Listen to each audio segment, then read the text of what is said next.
روحي وصار الدمع يبكي. صدري ويسر لي أمري واحلل عقدة من لساني يفقه قولي. اللهم صل على محمد وعلى آل محمد كما صليت على إبراهيم وعلى آل إبراهيم إنك حميد مجيد. اللهم بارك على محمد وعلى آل محمد كما باركت على إبراهيم وعلى آل إبراهيم إنك حميد مجيد. محترم بزرگوں اور ملت کے نوجوانوں، پچھلے درس میں سیرت النبی صلی اللہ علیہ وسلم کا وہ چیپٹر جس میں بیعت عقبہ اولیٰ کا تذکرہ ہوا، اس کا ذکر ہوا. جیسا کہ بتایا گیا، رسول پاک صلی اللہ علیہ وسلم پر اور صحابہ اکرام پر بہت زیادہ ظلم کے پہاڑ توڑے جانے لگے. ادھر سن 10 نبوی میں حضرت ابو طالب کا انتقال ہوا، پھر حضرت ختیجہ رضی اللہ تعالی عنہ کا انتقال ہوا. آپ صلی اللہ علیہ وسلم نے طائف کا سفر فرمایا اور وہاں سے بھی نامراد لوٹنا پڑا. شعب ابی طالب سے ابھی 3 سال قید بامشقت کے ساتھ رہا ہوئے. ادھر چونکہ حضرت ابو طالب اور حضرت ختیجہ رضی اللہ تعالی عنہ کا انتقال ہو چکا تھا، تو کفار کا، مشرکین کا پنجہ ظلم آزاد ہو چکا تھا. ہاتھ دھو کے مسلمانوں کے اور خود رسول پاک صلی اللہ علیہ وسلم کے پیچھے پڑ چکے تھے. اللہ رب العزت کو وہ گھڑی اور وہ ٹرننگ پوائنٹ دکھانا تھا جس کا کہ پچھلے 10 سال سے انتظار تھا. ادھر 11 اور 12 نبوی میں بیعت عقبہ اولیٰ پیش آیا، جس کا تذکرہ تفصیل سے میں نے پچھلے درس میں کیا. 6 صحابی تھے جنہوں نے اوس و خزرج کے قبائل سے جنہوں نے اللہ کے رسول صلی اللہ علیہ وسلم پر بیعت فرمائی اور وعدہ فرمایا کہ ہم دین پر کام کریں گے، اسلام کی محنت کریں گے. اللہ کے رسول صلی اللہ علیہ وسلم نے ان کے امیر حضرت مصعب بن عمیر کو متعین فرمایا اور ان کے ساتھ روانہ فرمایا. ان لوگوں نے سال بھر میں سن 12 نبوی میں ان لوگوں نے یہ وعدہ کیا اور واپس گئے، اور سن 13 نبوی تک ان لوگوں نے گھر گھر محنت کی. حضرت مصعب ابن عمیر رضی اللہ تعالیٰ عنہ کے بارے میں آتا ہے کہ قبائل کے بہت کم قبائل ایسے تھے جہاں تک یہ لوگ نہیں پہنچے، ورنہ تو ان مسلمانوں نے جو مٹھی بھر تھے، چند تھے جو مدینہ منورہ کے تھے. اس وقت کا تذکرہ یثرب سے آتا ہے، ابھی مدینہ کا نام مدینہ نہیں تھا، یثرب اس کا نام تھا. وہاں ایک ایک گھر پر انہوں نے دین کی محنت کی، ایک ایک قبیلے پر، ایک ایک بستی پر انہوں نے دین کی محنت کی. اور 4-5 قبیلوں کے نام آتے ہیں، بس ان گھروں تک یہ نہیں پہنچ سکے، وہاں پر لوگ مسلمان نہیں ہوئے، ورنہ تو ہر قبیلے اور ہر خاندان اور ہر گھر تک مدینہ منورہ میں ان 6-7 لوگوں نے مل کر دین کو پہنچایا اور بڑی محنت کی، گراؤنڈ لیول پر محنت کی. جہاں جہاں دین غیروں تک پہنچانے کی ضرورت ہے، وہاں وہاں اس طرح کی محنت کی ضرورت ہے. ایک ایک گھر کو جایا جائے، ایک ایک کاروباری کے پاس جایا جائے، ایک ایک خاندان کے پاس جایا جائے، اس کی ضرورت ہے. حضرت مصعب بن عمیر رضی اللہ تعالیٰ عنہ نے یہ کڑی محنت فرمائی. حضرت کعب بن مالک رضی اللہ تعالیٰ عنہ سے تفصیلی ایک گویا کہ ایک رپورٹ ہے، ایک حدیث ہے جو بیعت عقبہ ثانیہ کی ہے. یہ سن 13 نبوی میں بیعت عقبہ ثانیہ کا معاملہ پیش آیا. جیسا کہ میں نے بتایا تھا، مینا کے آس پاس ایک وادی ہے، اس کو عقبہ کہا جاتا ہے، وہاں پر اللہ کے رسول صلی اللہ علیہ وسلم نے بیعت کی تھی رات کی اندھیریوں میں، سناٹوں میں۔ حضرت کعب بن مالک رضی اللہ تعالی عنہ بتاتے ہیں یہ جو بیعت عقبہ ثانیہ تھی وہ بھی ایز اٹ از رات کی اندھیریوں میں کی گئی، رات کے سناٹوں میں کی گئی، تاکہ اس کو ناکام کرنے کی کوشش نہ کی جائے اور وہ کامیاب نہ ہو۔ بتاتے ہیں کہ بیعت عقبہ ثانیہ میں 73 لوگ موجود تھے، 73 افراد، ان میں 2 خواتین تھیں، 75 لوگ تھے جن میں 73 خواتین تھیں اور 2 خواتین تھیں اور 73 جو تھے وہ مرد احباب تھے۔ کل 75 لوگ تھے، ان میں سے 73 مرد حضرات تھے اور 2 لوگ جو تھے وہ خواتین تھیں۔ یہ بیعت عقبہ ثانیہ بھی اسی جگہ پر ہوا جہاں پر بیعت عقبہ اولیٰ ہوا، اسی جگہ پر رات کی اندھیریوں میں، سناٹے میں۔ صحابہ اکرام بتاتے ہیں کہ ایک ایک کر کے عقبہ کے پاس پہنچنے کی کوشش کی۔ یہ لفظ آتا ہے چڑیا اپنے گھونسلے سے جس طرح سمٹ کر اور خاموشی سے نکلتی ہے کہ کہیں کسی کا حملہ نہ ہو، اس انداز سے صحابہ اکرام اپنے اپنے خیمے سے نکلتے، اپنے اپنے ڈیروں سے نکلتے اور عقبہ ثانیہ کے پاس پہنچتے۔ آہستہ آہستہ آہستہ 75 کے 75 سارے کے سارے لوگ پہنچ گئے۔ پہنچنے کے بعد رسول پاک صلی اللہ علیہ وسلم کا انتظار فرمایا۔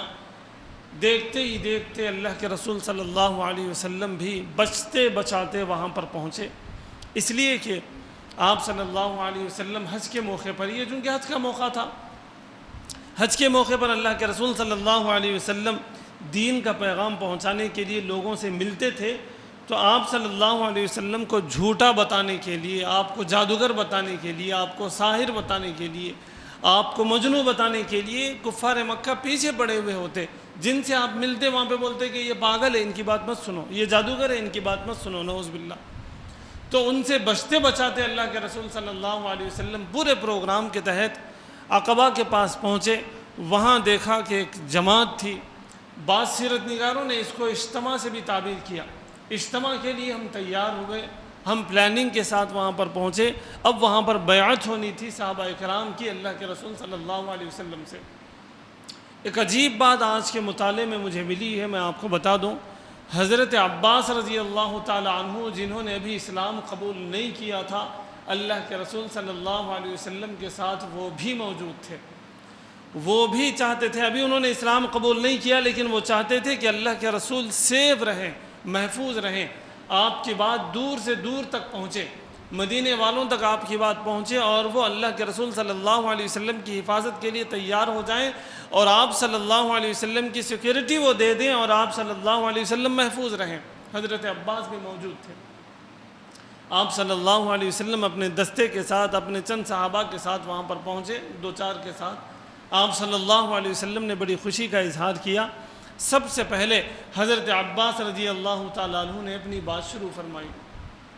حضرت عباس نے کہا کہ مدینے والوں، تم لوگوں نے جو فیصلہ کیا کہ محمد ابن عبداللہ، محمد الرسول اللہ صلی اللہ علیہ وسلم کو تم اپنے یہاں لے جانا چاہتے ہو، کیا تمہیں معلوم بھی ہے کہ تم نے کیا ارادہ کیا ہے؟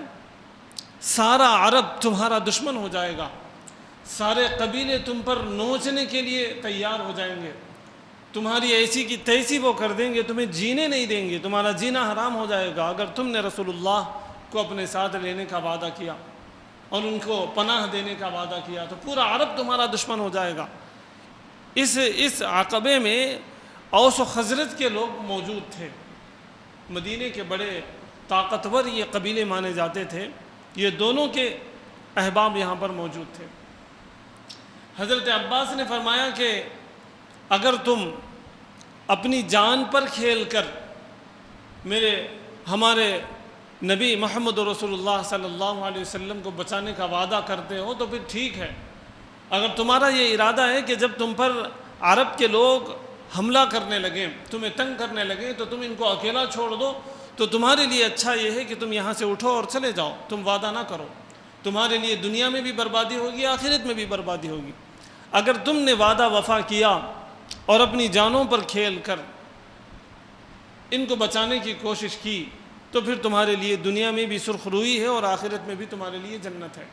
یہ حضرت عباس نے اعلان کیا۔ وہاں سناٹا ہے۔ حضرت کعب بن مالک رضی اللہ تعالی عنہ فرماتے ہیں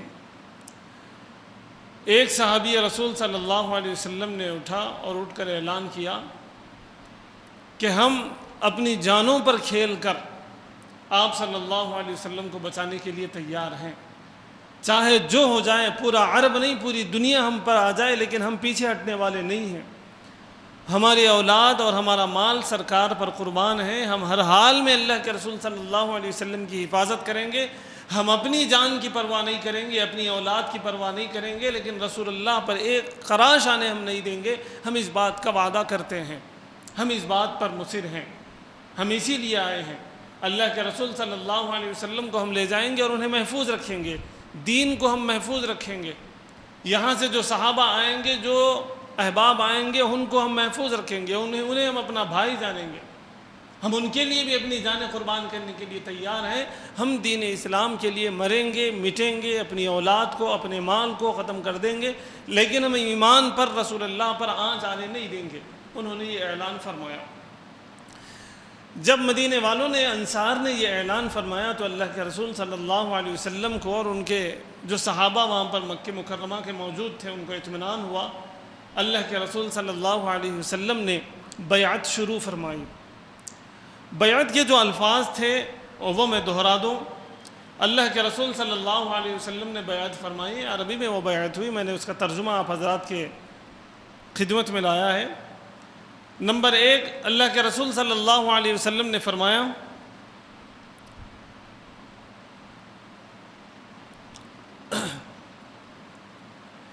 چستی اور سستی ہر حال میں۔ ابھی تمہارے اندر چستی ہے، نیا پن ہے، تو تم چست ہو، مستعد ہو، ایکٹیو ہو، چاہے چستی ہو چاہے سستی ہو، ہر حال میں میری بات سنو گے اور اسے مانو گے۔ یہ اللہ کے رسول صلی اللہ علیہ وسلم نے بیعت فرمائی، یہ ان سے قسم لی، یہ ان سے وعدہ لیا کہ چاہے تمہارا من کرے نہ کرے، چاہے تمہارا دل بولے نہ بولے، ہر حال میں تم میری بات مانو گے اور اس پر سنو گے اور اس کو مانو گے، یعنی اس پر عمل کرو گے۔ دوسرا وعدہ تھا تنگی اور خوشحالی، ہاتھ ٹائٹ ہو یا ہاتھ کھلا ہو، خوشحالی ہو، مال تمہارے پاس زیادہ ہو یا مال تمہارے پاس کم ہو، ہر حال میں تم مال خرچ کرو گے۔ یہ اللہ کے رسول صلی اللہ علیہ وسلم نے بیعت فرمائی۔ تیسری بیعت تھی ہر حال میں بھلائی کا حکم کرو گے اور برائیوں سے روکو گے، نہی عن المنکر، منکر سے نہیں کرو گے، امر بالمعروف کرو گے، اچھائیوں کی دعوت دو گے اور برائیوں سے ہر حال میں روکو گے، چاہے جیسے حالات ہوں، حالات موافق ہوں، حالات مخالف ہوں، گھر چھین لیا جائے، زمین چھین لی جائے، نوکری چھین لی جائے، کچھ بھی ہو جائے، لیکن تمہارا کام یہ ہوگا کہ تم حق بات کہو گے، صحیح بات کا حکم دو گے اور بری باتوں سے تم روکو گے۔ اللہ کے رسول صلی اللہ علیہ وسلم نے چوتھی بات فرمائی، اللہ کے راہ میں اٹھ کھڑے ہوگے اور کسی ملامت گر کی ملامت کی پرواہ نہیں کرو گے۔ تم اسلام کے لیے اٹھو گے، تم ایمان کے لیے اٹھو گے، تم نبی کے لیے اٹھو گے، تم مسلمانوں کے لیے تم کوشش کرو گے تو لوگ تم پر ملامت کریں گے۔ کیسی ٹوپی پہنے دیکھو، داڑھی دیکھو، ان کا کرتا پیجامہ دیکھو، ان کی حالت دیکھو، لوگ ملامت کریں گے، لوگ جملے کسیں گے، لیکن ان ملامت کرنے والوں کی ملامت کی تم پرواہ نہیں کرو گے، تمہیں اس کا وعدہ کرنا ہوگا۔ پانچواں اور آخری وعدہ اللہ کے رسول صلی اللہ علیہ وسلم نے فرمایا کہ جب میں آ جاؤں تو میری مدد کرو گے، جب میں مدینے آ جاؤں تو ہر حال میں میری مدد کرو گے اور اپنے سے زیادہ میری حفاظت کرو گے۔ اللہ کے رسول صلی اللہ علیہ وسلم نے یہ 5 وعدے لیے۔ صحابہ کرام میں سے ایک ایک نے اللہ کے رسول صلی اللہ علیہ وسلم کے ہاتھ پہ ہاتھ رکھا، بیعت فرمائی اور ان پورے وعدوں کو، ان پورے قسموں کو نبھانے اور وعدوں کو نبھانے کی کا وعدہ کیا، ایک ایک کر کے سب نے اللہ کے رسول صلی اللہ علیہ وسلم کے ہاتھ پر بیعت فرمائی۔ حضرت کعب بن مالک رضی اللہ تعالی عنہ فرماتے ہیں کہ وہ جو 2 صحابیات موجود تھیں ان لوگوں نے زبانی بیعت فرمائی، ان لوگوں نے اللہ کے رسول صلی اللہ علیہ وسلم کے ہاتھ پہ ہاتھ نہیں رکھا۔ ساتھ ہی یہ فرماتے ہیں کہ اللہ کے رسول نے کبھی کسی عورت سے ہاتھ نہیں ملایا، مصافحہ نہیں کیا۔ بیعت بھی ہوتی تھی تو وہ زبانی ہوتی تھی، لیکن اللہ کے رسول نے کبھی کسی عورت کو چھوا نہیں۔ یہ صحابی رسول صلی اللہ علیہ وسلم فرماتے ہیں۔ اب بیعت ہونے کے بعد اللہ کے رسول صلی اللہ علیہ وسلم نے ایک پروگرام کے تحت کام دیا، 12 نقیب بنائے، 12 قبیلوں کے لوگوں کو 12 نقیب، 12 ذمہ دار بنائے۔ ان میں سے 3 خزرج کے تھے، باقی کے اوس کے تھے۔ اوس و خزرج کے وہ لوگ تھے، تو خاندان کے حساب سے اللہ کے رسول صلی اللہ علیہ وسلم نے نقیب بنایا، یعنی امیر بنایا۔ اور اللہ کے رسول صلی اللہ علیہ وسلم نے ان کو پابند کیا کہ دینی معاملات، دنیاوی معاملات، اچھا برا، بیماری، روزگار، پڑھائی، ساری چیزوں کے ذمہ دار تم ہو۔ تمہیں جس قبیلے کا تمہیں سردار بنایا گیا، امیر بنایا گیا، ان کی ساری چیزوں کی دیکھ رکھ تم کرو گے۔ صرف یہ نہیں کہ وہ نماز پڑھ رہے نہیں پڑھ رہے نگرانی کرو، قرآن پڑھ رہے نہیں پڑھ رہے نگرانی کرو، سچ بول رہے جھوٹ بول رہے نگرانی کرو، یہی نہیں، بلکہ اللہ کے رسول صلی اللہ علیہ وسلم نے پوری زندگی کے معاملات کا ان کو امیر بنایا، ان کا ہر طرح کا دیکھ رکھ تم کرو گے۔ اس طرح 12 لوگوں کو امیر بنا دیا گیا، تو اس سے کام اللہ کے رسول نے جب بانٹا تو کام آسان ہوا۔ 10 لوگوں کی ذمہ داری ہے کہ دیکھیے 70 لوگ تھے، 70 میں 12 کو تقسیم کر دیا گیا تو کتنے کم لوگ آئے، اتنے کم لوگ تھے کہ ان کی دیکھ رکھ کرنا، ہر اعتبار سے ان کی جو ہے فیلنگز کا جو ہے خیال کرنا، ان کا خیال کرنا صحابہ کے لیے آسان ہو گیا۔ یوں اللہ کے رسول صلی اللہ علیہ وسلم نے ذمہ دار بنایا اور ان کو روانہ فرمایا۔ ابھی روانہ نہیں ہوئے، رات ہی کا معاملہ تھا کہ ابھی یہ بات چیت چل رہی، ذمہ دار بنا دیا گیا۔ جب تک جو ہے صبح ہونے کو تھی، شیطان نے ایک اعلان کر دیا، اس بھانڈا پھوڑنے کی کوشش کی اور زور سے اعلان کیا کہ یہ کیا ہو رہا، دیکھو مدینے والے، اے مکے والو، مدینے والے تم پر دھاوا بولنے کی کوشش کر رہے ہیں، تم پر حملہ کرنے کی کوشش کر رہے ہو، تم پڑے سو رہے ہو۔ بہت زور سے اس نے چلایا۔ اللہ کے رسول صلی اللہ علیہ وسلم نے ارشاد فرمایا کہ شیطان نے یہ چلایا ہے، شیطان نے یہ آواز لگائی ہے، فوراً یہاں سے چلیں۔ سب لوگ اپنے اپنے قیبوں میں جانے کی کوشش کی اور وہاں سے منتشر ہو گئے۔ لوگ آگے دیکھنے کی کوشش کی لوگوں نے، لیکن کوئی کچھ سمجھ میں نہیں آیا کہ یہاں پہ اجتماع ہوا، یہاں پہ بیعت ہوئی، اس طرح کی کوئی وہاں پر ثبوت موجود نہیں تھا۔ لیکن کفار مکہ کو تشویش تھی۔ ان لوگوں نے مدینے کے جو یثرب کے مدینے کے جو سردار تھے ان کے پاس گئے اور جا کے بولے ہمارے کو آواز سنائی دی اور کچھ نہ کچھ گڑبڑ ہے، تم لوگ ہمارے پہ حملہ کرنے کی کوشش کر رہے، تم لوگ محمد کو ساتھ دینے کی کوشش کر رہے، یہ غلط بات ہے۔ تو سرداروں نے کہا کہ ایسا ہو ہی نہیں سکتا، اس لیے کہ اس میں کوئی سردار موجود نہیں تھے، ایک آدھ موجود تھے لیکن وہ بھی مسلمان ہو چکے تھے، لیکن یہ جن کے پاس جا کے بات کرے۔ میں آپ کو واضح طور پر بتا دوں، مدینے سے جب قافلے آئے حج کے لیے تو ان میں سردار بھی تھے، لیکن بیعت کے اندر سردار موجود نہیں تھے۔ کفار مکہ کیا کریں کہ بھائی ایک سازش ہو رہی، 70-75 لوگ مل کے جو ہے محمد کو بچانے کی کوشش کر رہے، ایسا کیوں کر رہے آپ لوگ؟ بلکہ جا کے مدینے کے سرداروں سے پوچھے، مدینے کے سردار بولے ایسا ہو ہی نہیں سکتا، اگر ایسا کچھ ہوتا تو ہمارے کو معلوم رہتا، ہمارے کو تو معلوم ہی نہیں ہے، ایسا کچھ نہیں ہوا، بلکہ جھٹلا دیے۔ تو یہ لوگ واپس چلے گئے، ایسا کچھ نہیں ہوا ہوگا۔ لیکن یہ لوگ اس کی کوہ میں لگے ہوئے تھے۔ 2-4 دن کے بعد حج ختم ہونے کے قریب ان کو معلوم ہوا کہ واقعی 75 لوگ تھے جو محمد صلی اللہ علیہ وسلم کے ساتھ بیعت کرے، اور ان کے اوپر جان نچھاور کرنے کی بھی انہوں نے جو ہے بات رکھی اور قسمیں کھائیں۔ یہ بات پکی ان لوگوں کو معلوم ہوئی تو یہ لوگ پیچھا کرنا شروع کر دیے مدینے والوں کا۔ وہ جانے لگے تھے، قافلے حج کر کے جانے لگے تھے۔